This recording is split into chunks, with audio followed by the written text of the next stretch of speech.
On the one hand, you can flex, right? You can flex that you're hanging out with Kanye West and you're okay, chat was saying skip these low testosterone gamers, and then you get an AI hanging out in Dubai and all that fun stuff. But on the other hand, he's not practicing what he preaches, right? He wants you to become an alpha and have a good life and all that and be happy. This is a dude who's not happy, who's constantly... What? Imagine, okay, I'm not happy, but you're too scared to show your own face in a Discord call with other men in their 30s playing video games. Okay, people are like, they need to insist that I'm unhappy. You don't even have enough confidence to show what you look like. Thanks for the 5. Do trios with Monkey, Aiden, and Hitler. What the I've heard a lot of disagreement. The one part of that debate that was interesting was like the disagreements about whether Hitler was Christian or not. But it is true that he did use the cross, and he did quote the Bible in his speeches. But in a lot of ways, Hitler was kind of an occultist too. I guess he used Christianity, but he was not a good Christian. But that's another reason why I can resonate with Islam, is that you get criticisms for, if you are not a good Muslim, then they will criticize you, right? They will call you out, just like Zerka kept saying, like, oh, Sneako had a threesome, Sneako had a threesome. And the difference is, like in Christianity, if you sin, like you do coke and smoking cigarettes and stuff like that, and you're around prostitutes, then you can just go confess. You just repent, right? The shame of sin is not the same in Christianity as it is in Islam. For example, like when I mentioned with the 3 Muslims that I still wanted to drink, everybody told me you have to stop. You can't be a bad Muslim and still expect to be rewarded by Allah for being a good person. So all the times that you sin, you are actually called out for it. You see, like, I find it ironic that Zerka's saying, like, Sneako had a threesome, Sneako had a threesome. Like, you're doing degenerate stuff every day. A degenerate calling somebody out for doing degenerate activities, like that doesn't hold up. Like, unless you're completely pure, then I can understand you calling someone out for that. But if you're being a degenerate, then you have no right to do it. But that's the difference. That's the main difference between Christianity and Islam, is that in Islam, the guilt and the shaming for not being perfect is much stronger. Thank you for the 5. Sneako, I'm a religious Jew, and us Jews have a lot more common ground with Islam than a religion that believes in God as a man. I love the content. Shout out to you, man. Appreciate you. Top Jew in the chat. Fantastic panel yesterday. We'd love to see you and Nick have a serious conversation about religion without derailment. Zerka's good content though, lol. Praying for conversion to Christ. Yeah, he is good content. Very entertaining. But does not make for... The conversation could have been a little more intellectual. Okay, I want to watch this video. We're pivoting away a little bit. This is Destiny explains what he sees in Sneako. That's the thing about like Sneako, and it kind of hurts me a lot too, because I initially had like it hurts you a lot. If you guys don't know, this guy's Some Ordinary Gamers, and now he's saying it hurts him about me. If you don't remember, for context, I got in a call with him and I asked, like, he basically had the NPC answer that girls have when I ask him what they don't like about me.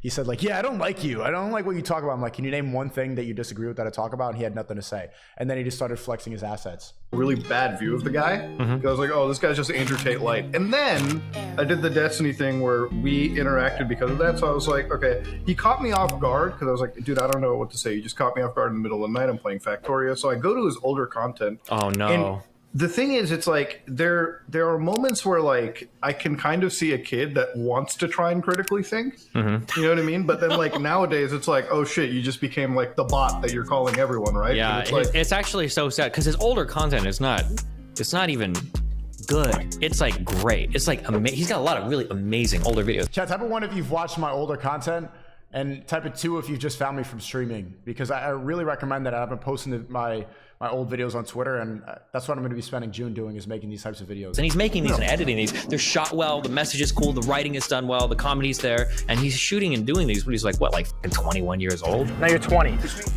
Yeah, and then to see today when he's just like towing the line, like it's funny, as much as he says like NPC bot and Matrix, he is like 100% stuck there. And the problem is like the whole world keeps pushing him in that direction too, right? Ban him off YouTube, deplatform him, push him away. All the people on the left are like, yeah, I understand why. Like there's no way, like it would take an insurmountable amount of like personal personal dedication, actually, like, yeah, move himself out of the circle that he's in now. Because look at how much he got rewarded for everything, right? He's hanging out with people in Dubai. He got to hang out with Kanye West. Like, why the would he ever believe anything anybody on the other side says, you know? Well, now it's always like this is what the canceled life is like, and then you see photos of him like, you know, having a good time in Dubai or whatever. And it's like at the end of the day, like I don't know how long that's going to be sustainable, given the fact that, you know, he's been banned off a lot of the mainstream platforms, but we'll have to see. On the one hand, you can flex, right? You can flex that you're hanging out with Kanye West and you're Okay, Chad was saying skip these low testosterone gamers, and then you get an AI hanging out in Dubai and all that fun stuff. But on the other hand, he's not practicing what he preaches, right? He wants you to become an alpha and have a good life and all that and be happy. This is a dude who's not happy, who's constantly... What? Imagine, okay, I'm not happy, but you're too scared to show your own face in a Discord call with other men in their 30s playing video games. Okay, people are like, they need to insist that I'm unhappy.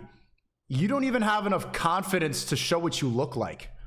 Crying about people canceling him, who's not happy in his relationship either, because he's not happy that he's getting cucked, but he has to make believe it's good for him somehow. That's not this true. is someone who's destroying and burning his future, even though he's preaching the fact that this is how you can build your future. Okay, do you see the Cope chat? That these are gamers, and especially like that AI dude who... My entire philosophy goes against what he does. I'm saying don't game, become better every single day. You should train, you should work hard. It takes a lot of discipline, it's difficult. And then he just wants to continue gaming and hide his face and stay in his basement. So instead of admitting that, you need to discredit me and insist that I'm unhappy. It's all Cope. But I just also feel really bad because like I wanted to like do like a video on it, but then I realized like there was one clip that really with me. It was like he had family members that he couldn't go to because he wouldn't shut the fuck up about like vaccines and all like the political stuff. And I'm like, dude, when your like IRL family is cutting you off because of your online behavior, that's like, that should be like the wake up call, you know? That should be like the... My family never cut me off. We had a lot of disagreements and just thought at the time it was better to not have those conversations. Yeah. Maybe I should change, right? Yeah. I mean, like, I don't disagree, but I mean, like I said, like, once you start going down a certain road, you're just like, you're pushed farther and farther and farther along, and everything else around you is going to reinforce it'll it. Just so radicalize anyone. You see how like everybody is, when you go on a journey of self-improvement, especially publicly, everybody is ready to scrutinize and criticize and analyze all of your actions and everything you do. So now is the perfect time to be the best Muslim I could possibly be the best person I could be, and just never slip up, because if you do, they will attack your weaknesses, right? I don't even know how Zerka heard that I had a threesome, but now he will continue to bring it up every single debate. I don't know what he's tweeting about, somebody link it, but you have to act perfectly if you're on a self-improvement journey, because all the people who aren't, they don't want to see you improve.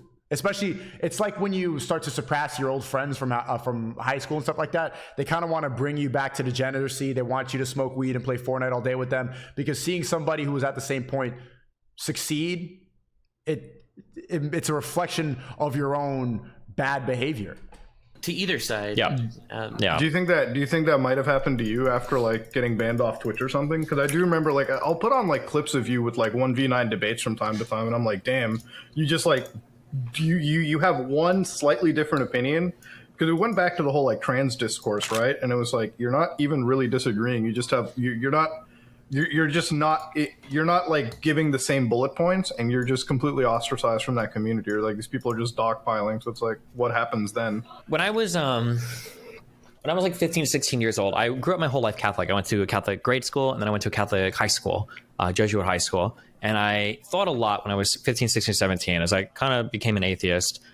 I thought about my parents, thought about what my parents taught me, and I thought about the kind of person that I wanted to be. And a weird thing kind of happens when you lose a religious foundation. You lose a lot of the foundation for life. Metaphysically, you lose the understanding of what reality is. Epistemically, you lose the understanding of like, how do we know what's real or what's true? Ethically, you lose like your, you know what, I don't even know what it means to be good anymore. And in the process of kind of like rediscovering these things, I got lost down an Ayn Rand hole for a little bit, because I think we all do as teenagers when you're an edgy internet kid. You know, your Fountainhead, your Atlas Shrugged, your Anthem. So I had my little libertarian phase, and then I kind of thought like, okay, there's a lot of people in life that I don't want to be like. I want to be different than these people, but I want to be different in a meaningful way where I'm, you know, forging my own path and I'm going in my own direction. Skip this certain trans. Okay, we can skip. Yeah, okay.